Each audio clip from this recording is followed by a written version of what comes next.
មេឃឯកាតារាស្ងប់ស្ងាត់ដោយប្រត់បេះដូងស្នេហ៍ដំប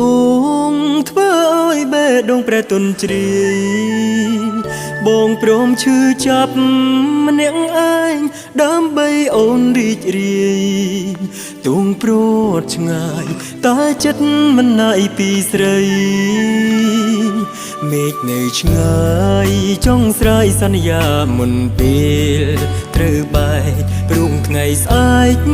អូនជាកម្មសិទ្ធិអ្នកដទៃមានតែខ្យល់ទេអាចដឹងថាខ្ញុំអាឡ័យប្រាប់មេឃដីថាថ្ងៃនេះខ្ញុំខូចចិត្ត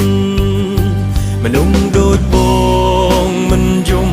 តែបារម្ភពីអូនបើស្រីសុខ